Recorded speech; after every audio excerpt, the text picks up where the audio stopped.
Hola, buenas noches. Hello, good evening, wherever you are in the world. As you can see, I have a special guest joining me.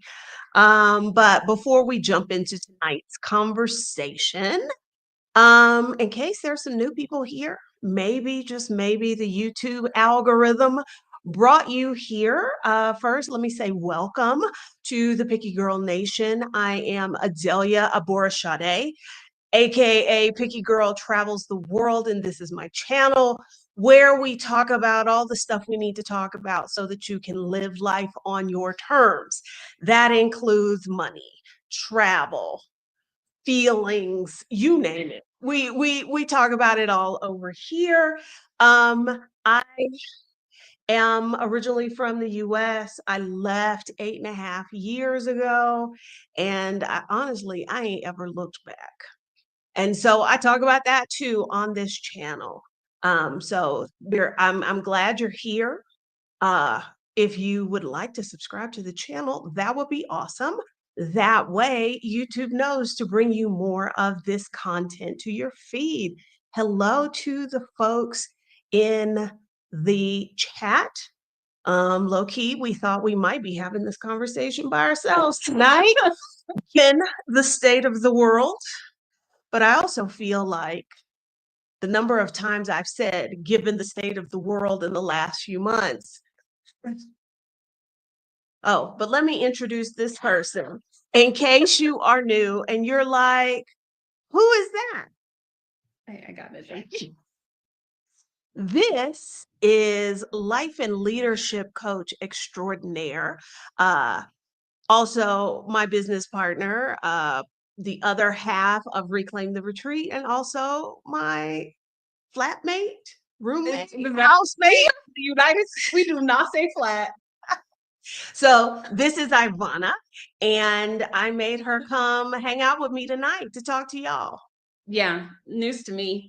I found out yesterday, but I am very happy to be here. So thank you for having me. Okay. Well, we're glad you're here. If y'all saw, well, I ain't got to tell y'all nothing. You've been alive the last couple of days, surviving, and you know that the world is crazy. How are y'all feeling? Let me know in the chat. Um, because it's been a lot. Yeah, yeah. Being a person who is, I don't know, even remotely paying attention is a lot. Um, I don't know. I guess my word right now would definitely be overwhelmed. I'm feeling very overwhelmed with the amount of news and changes, um, proclamations. Creed. Lord Jesus. Yeah, I sort of vacillate between hopelessness and fuck this shit. Uh-huh. Those are my two extremes. Yeah, it is quite surreal. Yeah, I would agree with that. That's true. Angela, I'm not surprised. He's doing the things he was gonna do. Yes, it's very much giving surprise, not surprise. Like we knew this is 2.0. We've been here before. If you are a person of the global majority, you have absolutely been here probably many times. So yeah, we're not surprised, but then again, still a little surprised. Um, so yeah, I imagine we're all feeling so many things right now. Frustration, anger. Those are probably the big ones. Yeah. I'm sure many people are afraid if you are of as you said, the global majority, a group that is exploited, whether that be race, gender, sexual orientation, gender identity, any of those things, disability, like everything is on the chopping block right now. And not that it wasn't before, but it is very much undeniable, I think. in this current landscape. Yeah, there is a certain uncertainty because, like, who was it that just said, we've been here before, and it's very much like he's on a revenge tour. So, like, we know crazy shit can happen. How crazy, just how out the box are things going to be? That's kind of the wild card. And we're not, well, we're just over 24 hours into this administration. Just over 24 hours. It's like it's mind-boggling. Yeah, definitely that. Okay, Courtney said that. We've been here before, but he's on his revenge tour. Ra, definitely in the F this shit camp. Well, it's funny that you mentioned that, when I talk about like why I left the US about 8 years ago. And I know we were kind of like gearing up for this 8 years ago, but it really wasn't about, let's say, him personally, but a lot of the underlying issues that we see being exploited and exacerbated now. Those were a lot of the reasons that I left when I did.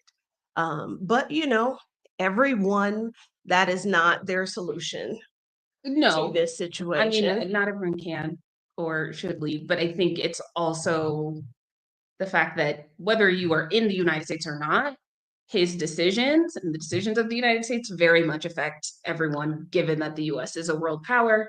We are here in Mexico, and so there's lots of talk about these tariffs, about the Gulf of America, about immigration and, border safety. And so as much as we may not be physically Physically there. located to like there is no removing yourself from what is going on in the No, world. because I have made a point, probably at least since November, to disengage from like political content, and the number of the various Mexican and Spanish language pages that I follow, the number of updates I've seen on their page, like it's as if I'm in the US. So being over here does not absolve me at all of that.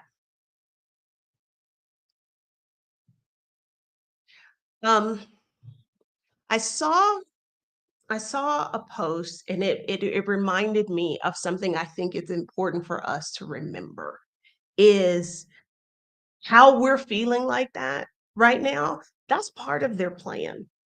Mm-hmm.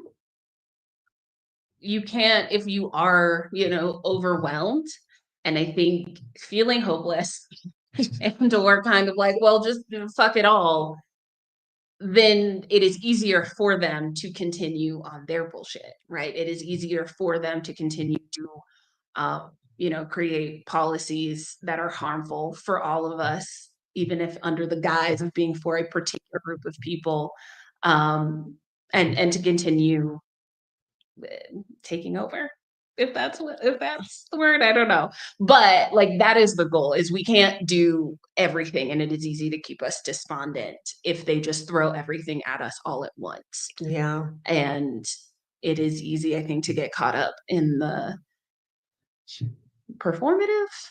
I don't know if that's the word I want to use, like the doom scroll, or in the, I don't know, sharing our like anger. Look at this wild shit Yes. they just did, and then like And sending that's that to kind of people it. repeatedly.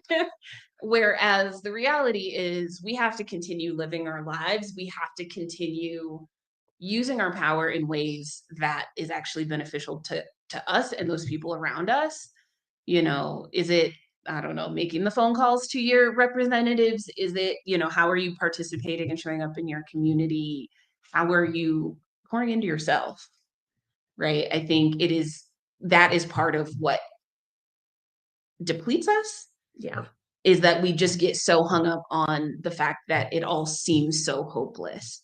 But if we sort of stay in the dread and focused on that element of it, like nothing change, and nothing will change, And it just isn't necessarily the best use of our time when we could do just even really small things. Yeah. Who was it that just said, um, trying to remain aware, but tuning out mainstream media as much as possible, protect your peace. I think we throw that phrase around.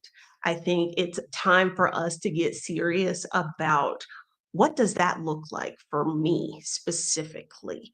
What does it mean to protect my peace? How do I need to change the way I'm doing things and going through the world right now so that I don't I don't exacerbate the situation. I don't make myself, more upset, more despondent, more of, whatever. Yes. I think that is what's hard about, if you are someone who is on social media is you can control your algorithm, sure, but like when something, Trump does make a new proclamation or executive order or something, it is hard to escape the things because everyone is sharing their thoughts and their feelings about it. I think sort of going back as old school as you can to like go actively, look up news, right? Go to whatever your site is that you feel that you can trust and going to actively look up and, getting your news that way as opposed to just letting it be driven to you with news alerts or by being on the internet. Yeah, I've been feeling a lot of what Alicia says here. Disturbed. If so many people support his vision, what does that say about what people really feel? I think 8 years ago, when there was a difference between the electoral count and the popular vote count, we had a sense of, well, the majority of the people don't want this. And now we're being smacked in the face with a lot of people we know enthusiastically voted for this. Yeah. So I've been wrestling with that question, and I don't know that I've got a great answer for it, but it does have me looking at folks like, I need to know where you stand. Yes. Well, and I think that's part of it is before Trump, it was easier to hide, I think, your real feelings because there's some expectations or for how one conducts himself in public or what it is that is okay or to say out loud. Not to say that people did not always feel that way. I think America has been the country that it is. It is just more in your face, right? Because now we have this president and people are saying, okay, this is how I want to show up in the world. I do want to say these things out loud, as opposed to the idea of like quote unquote respectability and how you say things or you Okay. don't. Right. We're here. Okay. Yes, I don't think there actually has been a huge shift in like what it is. I think it's just easier to be out uh in public. Something that I noticed a really long time ago about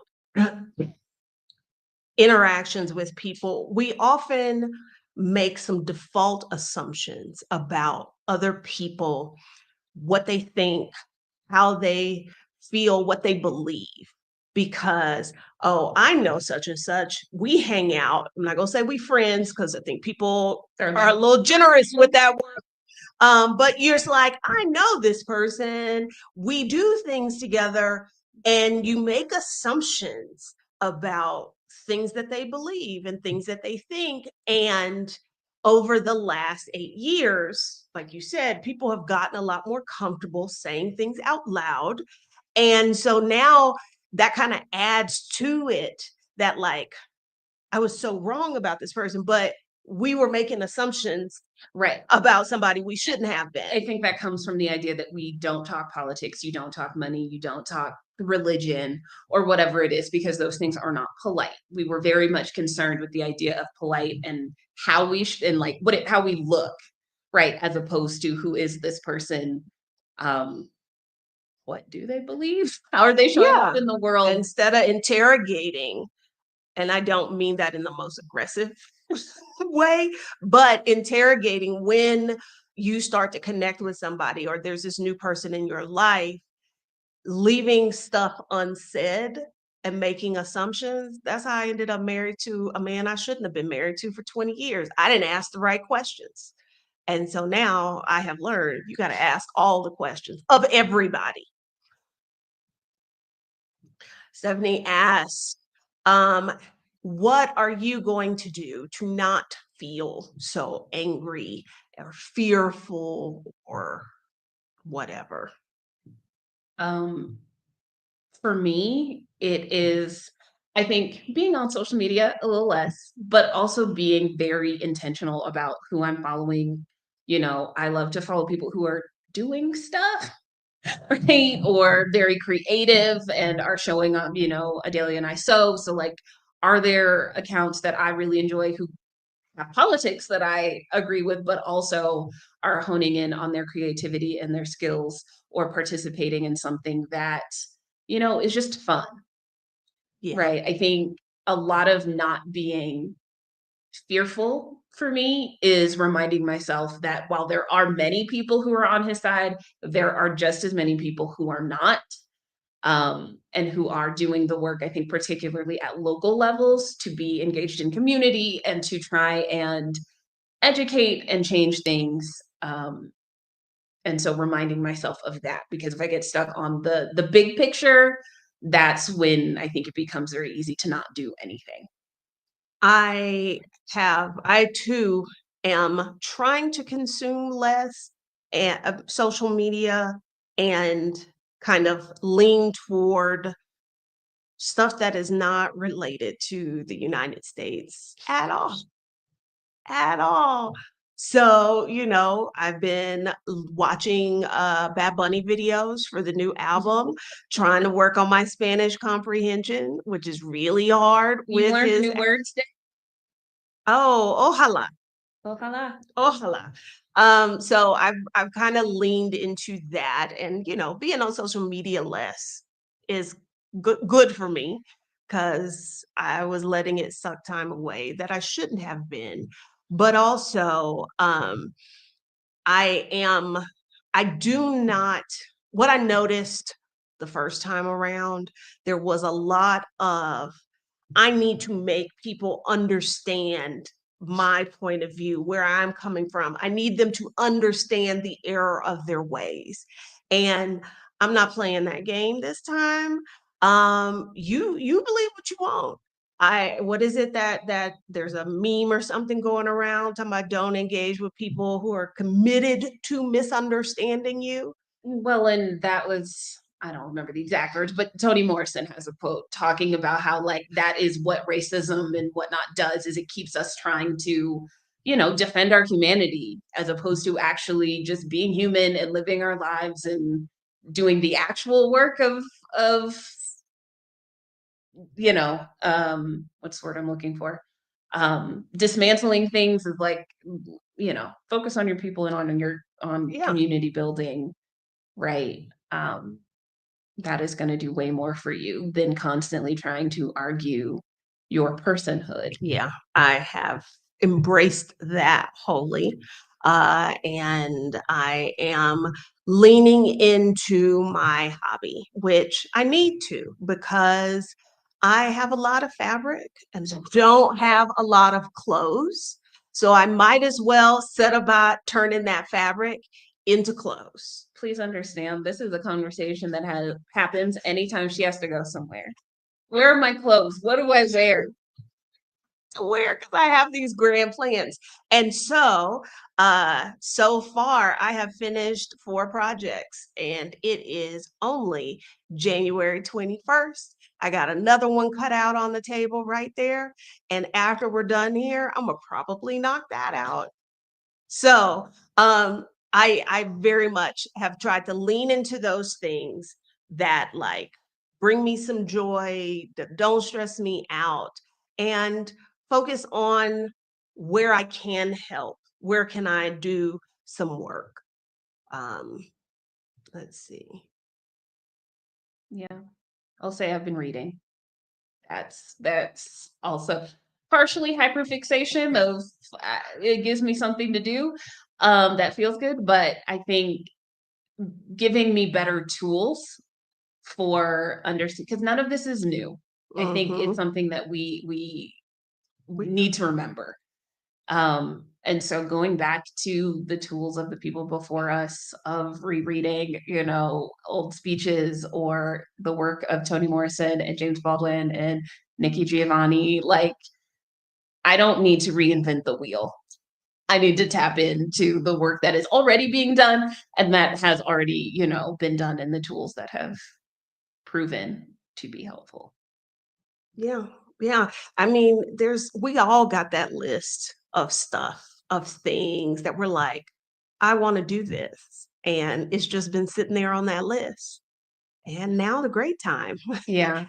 to focus our energy on that. Yeah. Go outside, touch grass, as they like to say, because I think being on the internet or wrapped up in media can sometimes skew what the reality is because you are only getting the rage, right? Whether that be from people you agree with or people you don't, it's all very much, it makes it seem not more important than it is because I think it is all important, but I think it sets off your nervous system, I will Yeah. say, in a way that makes it feel untenable. And so like actually going outside, engaging with nature and reminding yourself that like this there's more to the There's more world. to the world than what is on that screen. Yes. I have a friend who goes hiking every Monday, you know.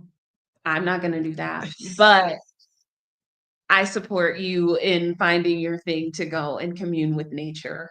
I think especially if you are someone who works from home, that is something I talk about a lot with my clients is you need a commute, even if it's not like a real you get in the car or, taking the train, because that has always been your time sort of for yourself to mentally transition, right? Whether that be from home to work or work to home. And when you work from home, it is very easy to just roll out of bed and then get in front of your computer and then get off your Your computer computer. and immediately jump into whatever your home responsibilities are. But you need to, be able to leave work at work. You need to be able to kind of have that mental transition, that time for yourself. And so maybe it's, taking a walk around the block before you sit down to do work. Maybe it's standing on the porch and drinking your coffee, listening to a podcast, some of your favorite music, maybe the new Bad Bunny album, if that's your thing, but making sure that you are taking that time to not be trying to solve something, whether that be for work or, what you're going to have for dinner. Like take 10 minutes to just be. Yeah.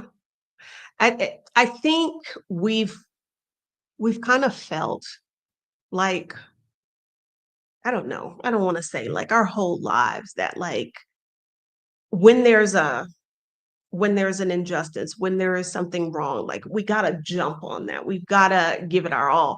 And this administration, this regime is we had this conversation not long ago that one of the things I think that amazed me 8 years ago, and I see that they have actually kept this strategy and upped the ante a bit. It's like they blitzkrieg us Yeah. with horrible things. Like they can't be mad at 57 different things. They can't be the same level of mad at all 57 of these things. So we just keep throwing stuff at them and they will get tired. They will lose focus. And I think that's where kind of focusing in more at a micro level Hmm. than a macro level really starts to get important. Yes. Because So, like what is your thing? I think obviously there are a lot of causes that are important and we should be supporting, but you can't do everything for everything.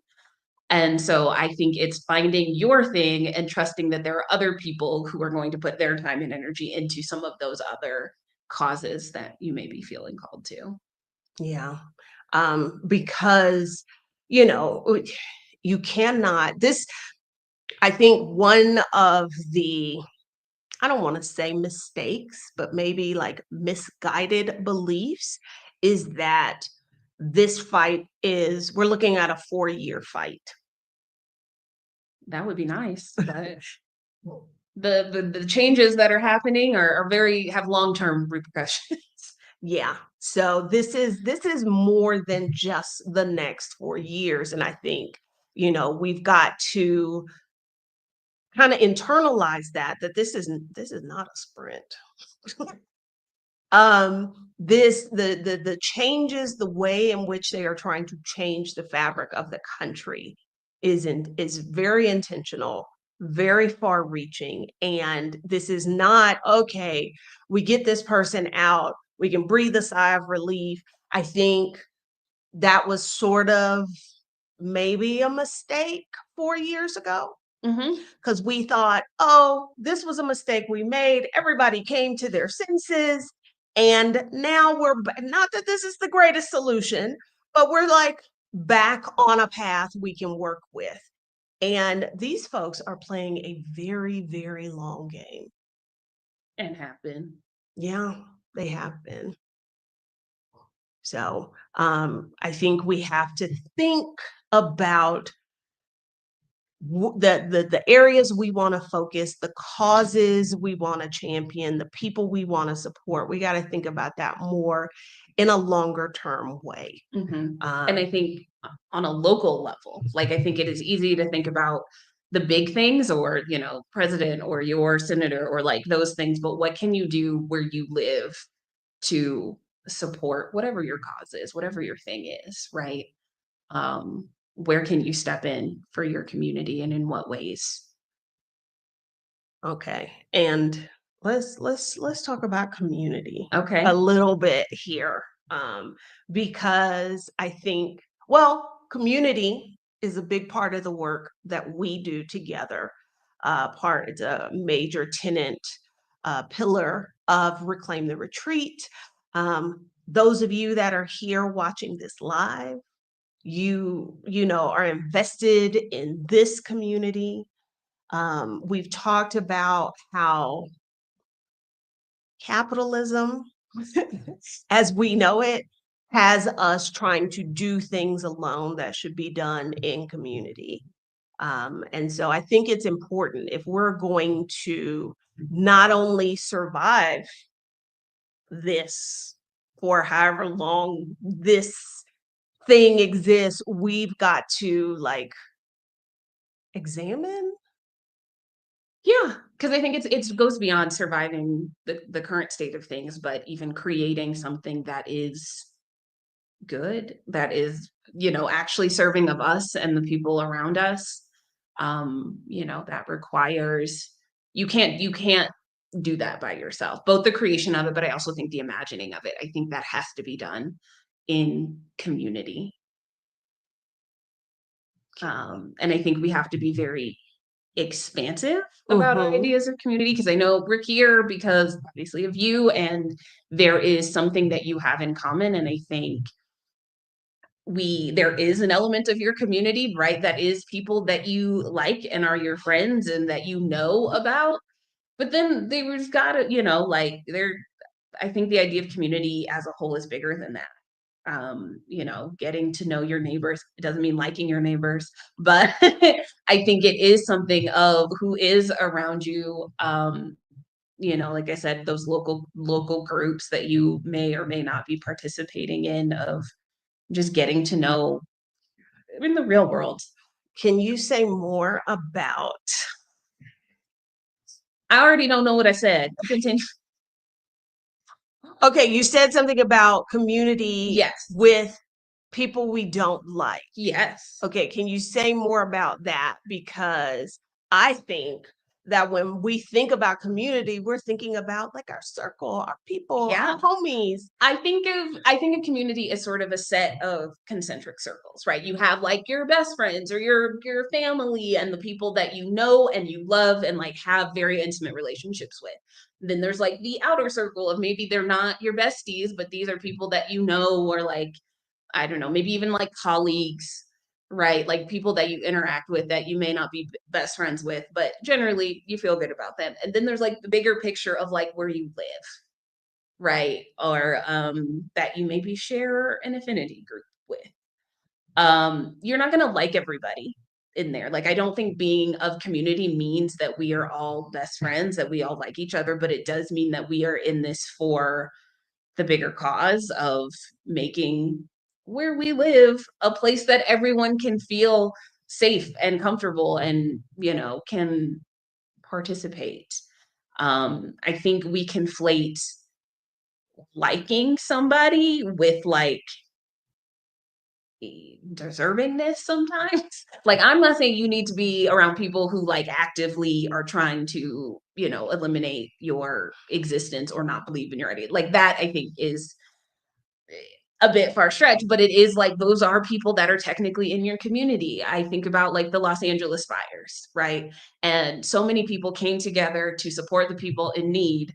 You were not asking people their political beliefs before you donated money to them in their GoFundMe, right? Or donated your time and efforts to, helping take care of people who lost their homes or whatever your thing is. And so, and like that is community of like, there's a certain level of like, this isn't about us being friends. This is about everyone having their needs met on a base level. Yeah. So we know we need to be in community. Mm-hmm. How do we do that? Like, okay, because if I'm taking on this kind of newish idea of community is bigger than just my immediate circle, Mm-hmm. like how do I get into community with these folks? I'd say base level. Do you know your neighbors? Like, do you know their names? I'm not saying you need to know all the things about, but like, do you know the people who live around you? There were lots of stories about people who could not evacuate their homes. Like, if we had better community systems where it's like, I know the people on my street and I know that this person does not have great mobility, right? Like, do I think about them in those times of need? Yeah. Or I think about what was the idea someone had the other, it was like kind of having a street like tool library almost, right? If you think about like just having a toolbox or a drill or I don't know, things that you need to in your home. Because I've never owned a home. That's not my ministry. But like, I don't know, like a ladder. We Yeah. don't all need a ladder, right? We don't all need to own a ladder because we are not all using our ladder at the same time. And so like, is there a way to come up with a document, right, that says like, oh, Joe 2 houses down has a ladder and like this kind of a drill or whatever that we can borrow. And I have wrenches or I have whatever, right? Or thinking about the old school of like going to borrow a cup of sugar from your neighbor. Like, I don't think that requires us to be BFFs No. for me to write, or you've been making dinner and you realize you're out of this one thing, right? Maybe it's, I don't know, like a bit of soy sauce. You could get in your car and like go to the store and buy a whole new thing of soy sauce. You could, Uber Eats those things too, but could you also just go ask your neighbor so that you can get your tablespoon and go about your business, right? Creating that type of interaction. Okay, so as we are in this, it's new, but it's not new, but it's new in this new era, because this is, I mean, I'm almost 50, and this is a world a little different than I've ever lived in before. Because, yeah, the hate and the racism and all of that was there, but it was not like a badge of honor in the way. The anti-intellectualism was there, but it wasn't a badge of honor in the way that it is now. So that's why I kind of consider this to sort of be like this new era that we're in.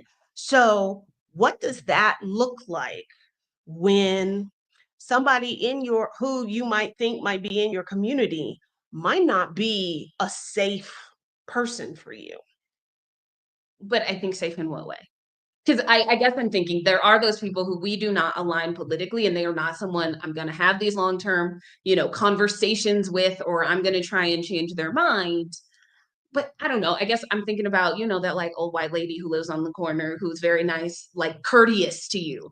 she may have different political views. I don't think you need to have all that, but like, I don't know, if she fell down and couldn't get up, are you really going to be like, well, like, I don't know. Like, I don't know that being in community, when I talk about like the bigger circle, requires all of that in the moment. Like, now if she's mean to you and she's Yeah, out here with her thing, then that's yeah, what I mean. Like, but also she tells me, "Black bitch, go home. Like, go back to yeah. the country." She ain't safe to me. And I think that is fair. Okay. I think that is fair. I Okay. don't think you need to like make it a thing. Okay. Because I think we got to start somewhere. But I think the assumption that, because that's also not someone you're like gonna confide in or No, whatever. no, I just want to use her Right. hammer. Right. And so and that may be it, right? But I think it's about having that sort of collective um relationship is not the same thing as having an intimate, friendship or whatever. That's not somebody you're inviting to your backyard barbecue. All And right. I don't think it needs to be all that. Okay, so I'm curious, for those of you that are here live, and if you're watching the replay and you want to chime in, please feel welcome to. Um, I want to know, like, if you are currently prioritizing community, how are you doing that? Let us know. Share in the chat, because some of us struggle with that.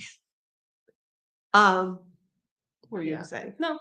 Yeah. So yeah, if you are currently prioritizing community, how are you doing that? If you are thinking about, oh, okay, like from this conversation so far, you're realizing, I don't know any of the people that live over here. Like, I don't know who I could borrow some soy sauce from. If there was something where we had to evacuate, nobody's going to know that I'm here. Like, if you're realizing that you do need to start nurturing that, where are you planning to start? I'm curious, because I want y'all to share, because that can be helpful for somebody else. Yeah. Because I think that's the thing, is like, we have people that maybe we can call in our time of need, but is that helpful if the fire is right there? Right. You know what I mean? Like, there has to be something, um, and I think, yeah, I think you kind of have to initiate some of those conversations. Um, because yeah, there are a lot of people who suck, but there are also a lot of people Who who don't. don't. And it's about not painting the people who don't suck with the same brush. Yeah. And I'm bringing this up because I am guilty of it, and I know that. We've discussed on this channel many a time that I am an introverted introvert who does not talk to strangers. The fact that I know my upstairs neighbor's name, that's a big deal for me. Because where I lived for almost 4 years previously, I don't think I knew anybody's name. Now, Yeah. like, I knew, like, oh, that's such and such, the family from this place, or that's the couple there, but I didn't know anybody's name. Yeah. Well, and I think some of that is also tends to be like socioeconomic, because where I lived before was a more working class Mexican neighborhood. And while I wouldn't say I necessarily knew everyone's name, like, I we had slightly more of a relationship, in that if I went on vacation or like was not seen around, people would ask about me. Or if I noticed something changed in one of my, across the way neighbors' routine, and I saw them, I would say something, or I'd ask the security guard, like, hey, have you seen, so and so? Are they good? Um, the market people knew me, even if some of them knew my name, some of them did not, but they were all very much concerned about like including me, I think, in the general community vibes. And I think this is a good point to remember. I think we first started to see more vividly the ways in which we weren't nurturing community like we should have during the height of the pandemic. But this is more than just political. because as we observed, you know, 5 years ago, it was Australia on fire. This January, it's California on fire. There's snow in Houston, in New Orleans, you know, like it's gonna always be something.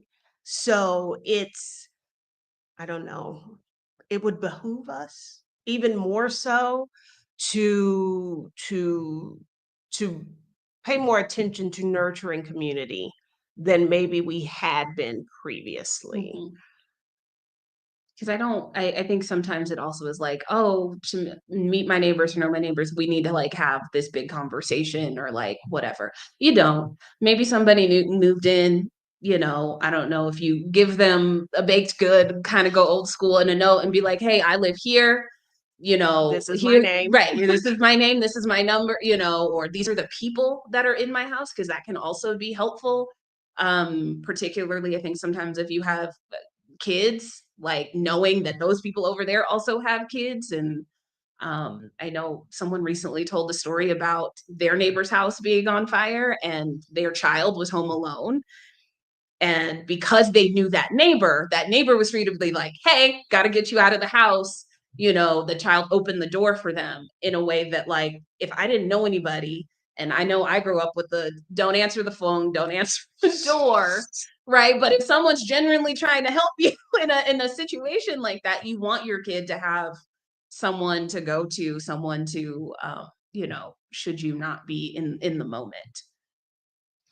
Co-Living Life says, I live in Los Angeles. It broke my heart to hear that there were elderly folks who perished in the fire and were found deceased in their beds. We should probably start rethinking living arrangements. Well, I think capitalism has made it so we do have to we have to. rethink living arrangements. I think because I've been, I guess, as a student of history, former history teacher, pretty much at least since 2020, it has been deja vu. Like looking at what is happening to prices, inflation, job security, all of these things, it keeps playing over in my head that the way you survive this is the way we used to live previously. And we've talked about this on the channel, folks living multi-generationally or co-living.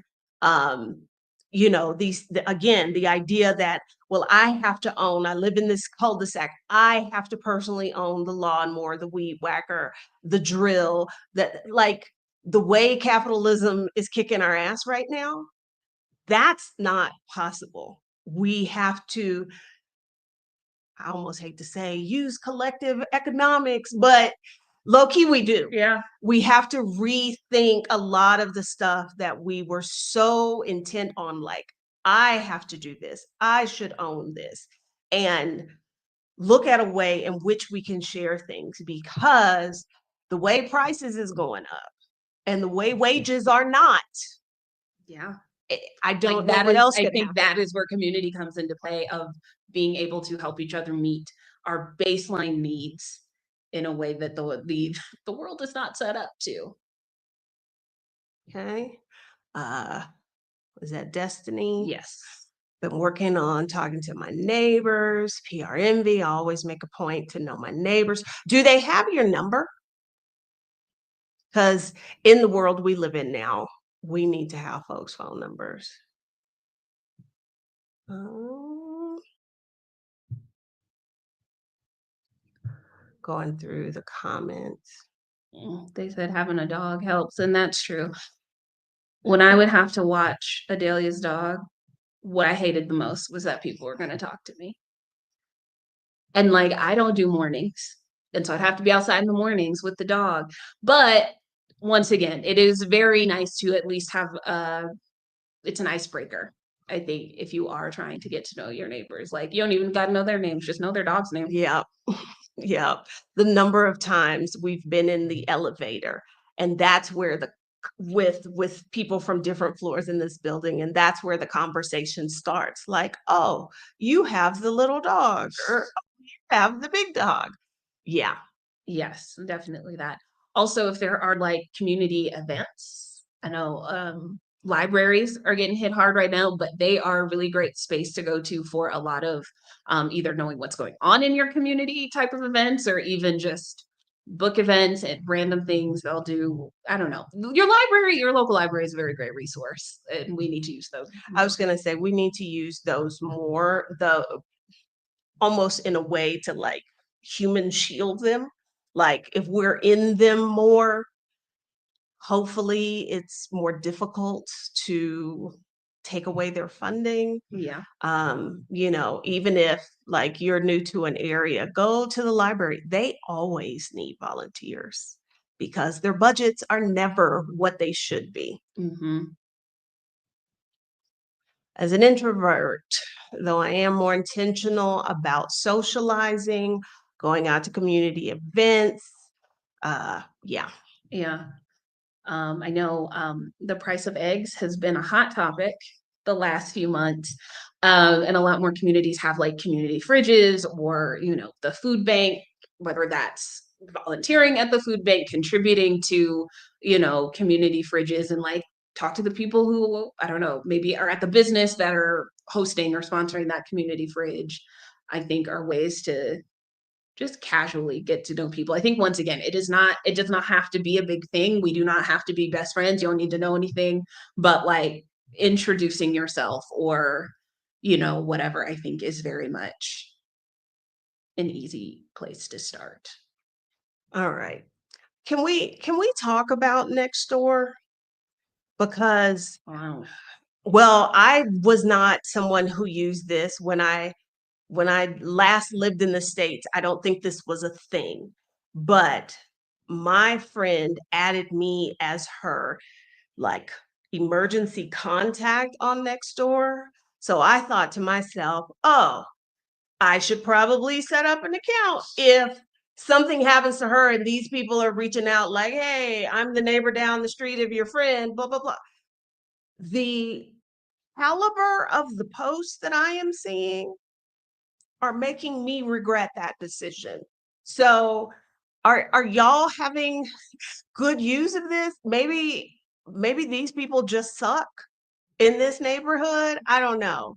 But I would like to know how Nextdoor is supposed to be used or how it could be used in this way. Because right now it's somebody stole my package. This person is a scammer. And I guess to a certain degree, that could be helpful. I don't know. Or maybe it's because I don't live there. I don't think you have to.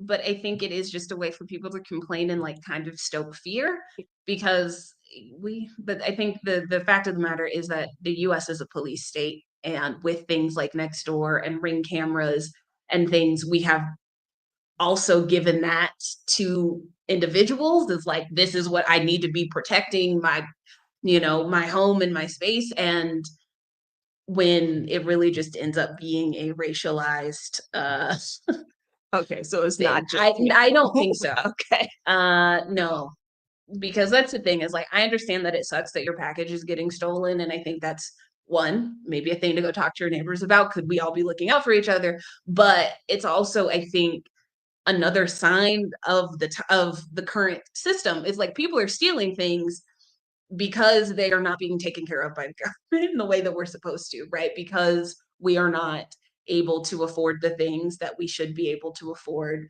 Not that they should really, be costing money, but like that's part of it. Like people are doing these things because they feel they have no other options, and a lot of them don't. Um, Because I almost feel like it gives the facade of, oh, I'm communicating with my neighbors.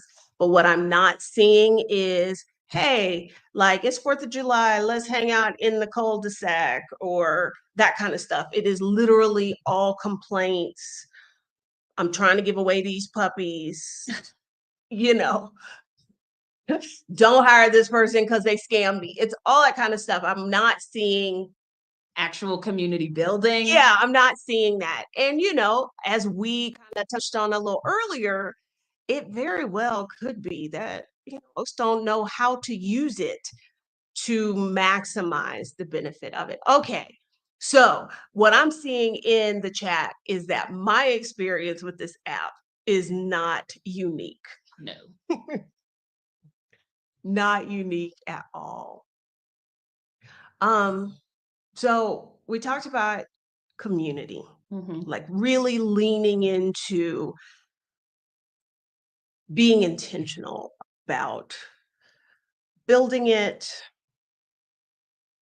The word codify came to mind, but that doesn't That's a feel little right. much. Yeah. Yeah, that doesn't feel right. Um, but what about, like, that's going to help survive this. But I think we all have to do a little kind of inward looking a little bit to kind of get clear on some things about how we're going to exist, how we're going to transit this new era that we're in. Mhm.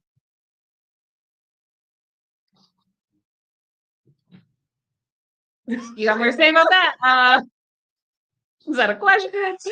Well, it wasn't really a question, but I think, or what I hope is, in addition to feeling like the anger and the helplessness and the hopelessness and those feelings, that there's also some of your energy that is going toward, like, okay, I can't be mad, or I can't do anything about all of these things that I am mad at or that I see as horrible things. Mhm.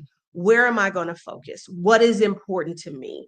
What do I stand for? Because is it Judge Judy that always says, if you don't stand for something, you'll fall from for anything? Or is she the one that says, don't pee on my leg and tell me it's raining? That sounds more like Judge Judy. Okay.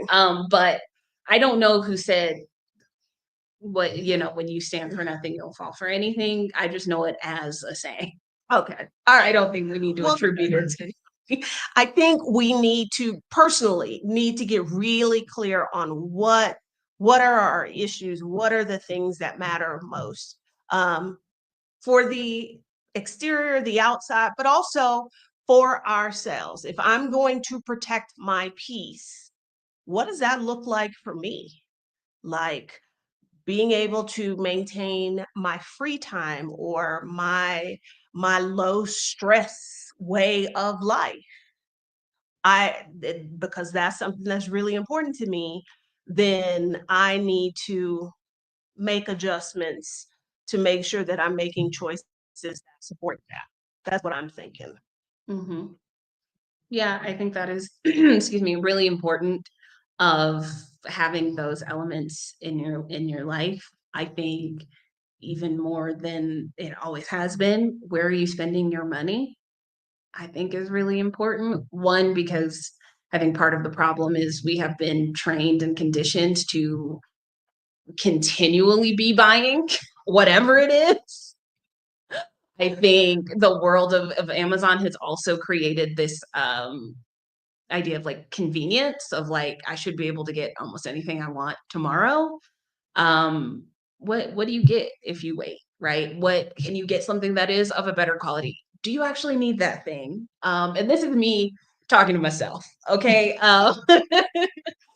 I think being in Mexico already sort of puts me in a place where I don't have necessarily the same amount of options to that convenience life for certain things. Oh no, For a lot of for things, a lot of things, yeah. I do. I'm often not willing to pay for them, I think is part of it. I think in the US, you also have like things are quote unquote cheap, some like inaccessible. And it's like, okay, but maybe not a good thing. I did. But I also know that like when I'm stressed out, like buying things makes me feel better sometimes, whether that be fabric or food or whatever. I'm just like, let me solve this with a cookie. I can't like and it just is, right? Or, new things or whatever it is. But having to have that self conversation of like, how does this actually align with the life that I'm trying to have long term or how I want people to be able to experience the world? Um, if I'm over here talking about I need to make a living wage and we need to make money, then I can't also be spending my money at Amazon or Temu or Shein, because those people are not getting paid right. They're not getting treated well. So, like, am I spending my money in ways that actually align with the what I things that say I say is important? is important. So like the cookies. We make a point to go to a individually owned, it's a woman run small business. I tried to buy fabric from a company that I don't buy fabric because I too have a bit of a fabric buying issue, but it is important to me that people be treated well and that they earn fair wages, they work in an environment that doesn't suck, those kinds of things. So I don't just say, "Ooh, this fabric is cheap, let me buy some." No, I want to research, well, where's the fabric coming from? What is the country of origin? Is it certified free trade or GOTS or whatever? Those things come into mind. I talked about this a few weeks ago about, like, we can't be saying, like you just said, we can't be saying I deserve to be like, I'm not making ends meet in America, but then you spending your money at Fashion Nova and Shein and Temu when you know if they're selling you that I don't know what the hell people be buying on Temu, shit they shouldn't be buying, but they sell it, they're giving you a furniture set for $5.99 and they're shipping it all the way from China for less than $6. You know them people ain't made no money. So like that is not an alignment. And I think if we're going to survive in this, I'm gonna try not to use the word hellscape, But it kind of is. but it kind of is. I think what's important, I know this is for me, and I think it might be true for you too. What will help you protect your peace is knowing that you are making those decisions with your money and with your time that honor the things you said are important. Like we cannot individually change the world. We cannot, all of the onslaught of horribleness we are being pelted with, we can't defend against all of it all of the time. But you can make inroads in specific places. And if you understand the things that are important to you, the things that you value, that can then guide where you're going.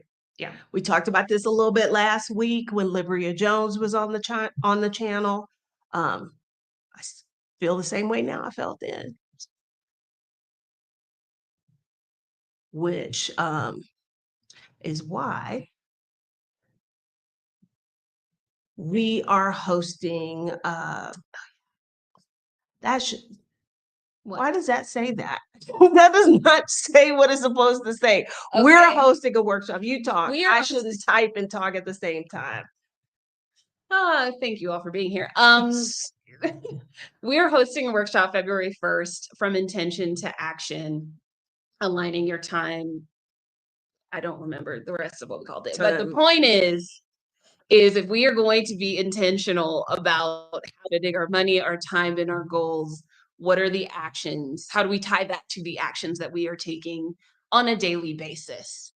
And so this is a time to come together for you to do some of that self-reflection, to figure out what are your values and how are they showing up in your life, if they are showing up in your life, right?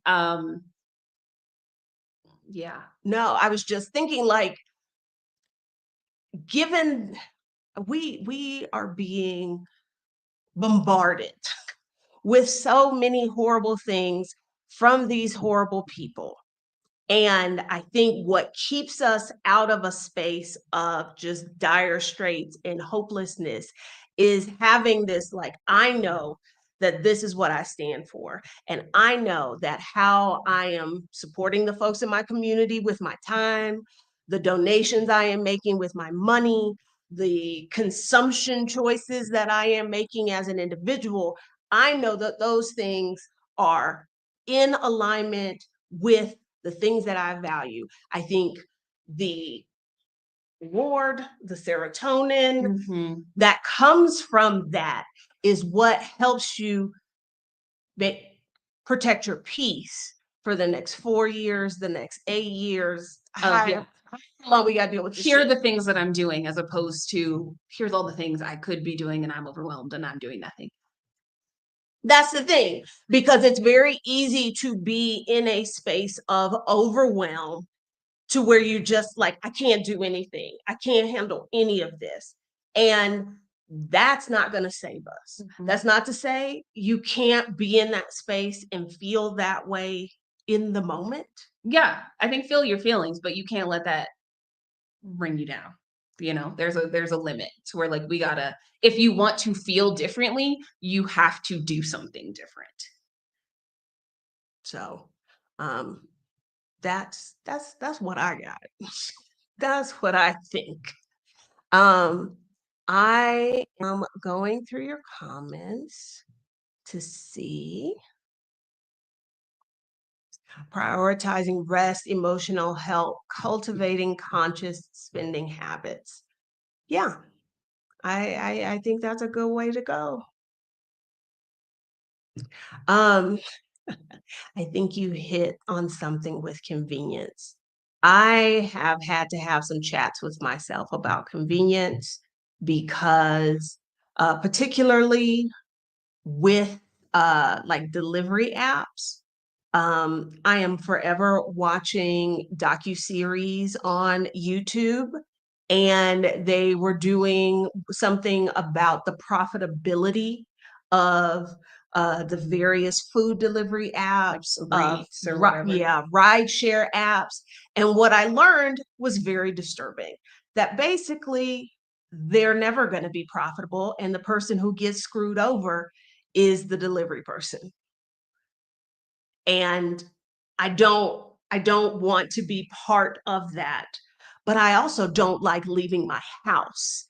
So I struggle with the need for convenience, but also knowing that if I use that app, I'm screwing somebody over, and I don't want to be responsible for that. So I try not to use those apps. So yeah. Yeah. I mean, I would argue if you don't want to leave the house, you can't possibly want it that badly. Well, And I that's the say other that thing. and I say that as someone who's very knowledgeable of your life and lifestyle. Okay, I'm not saying that holds for everybody, but I know what's happening over here. So yeah. So self-preservation is crucial, but every day there is something new. No, there is. And that's why we're saying, feel the feelings, acknowledge them, but you've got to pick your battleground. And And yeah, and how you feed into yourself because I think that's the point is they want us to be too tired, too overwhelmed to fight them, right? And that it's not we can't afford that. We cannot afford that at all. And so do what you need to do to also like remind yourself that there are other ways of living, that there are things to be excited about, grateful for. You know, we host sewing um afternoons I guess at our apartment and have friends come over and doing crafts and things like that, right? That's both community and creativity coming together.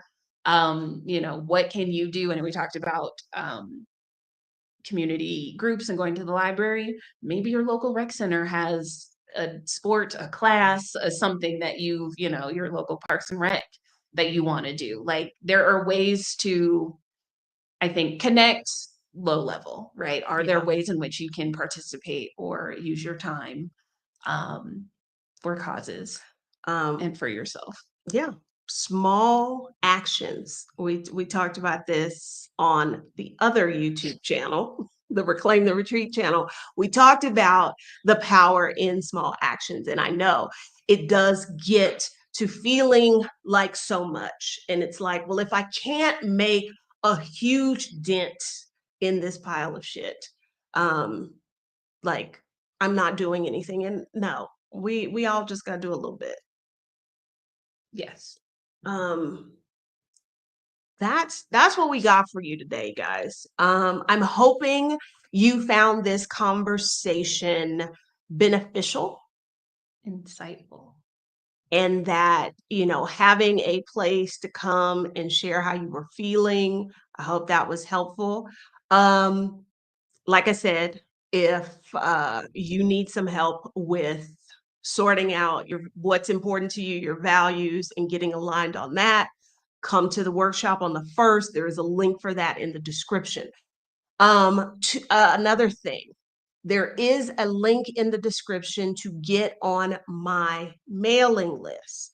I think given the current situation and the way, like the craziness we saw with the clock app over the weekend, is a reminder that if there is a community that you like being a part of, make sure that you have ways to stay connected to that community that are not tied to the specific app, Yeah, to social media. to social media, the specific website. So if you are not on my mailing list, use the link in the description to get yourself added. All right. Thank y'all for coming to hang out with us. Thank you to the folks who are watching on the replay.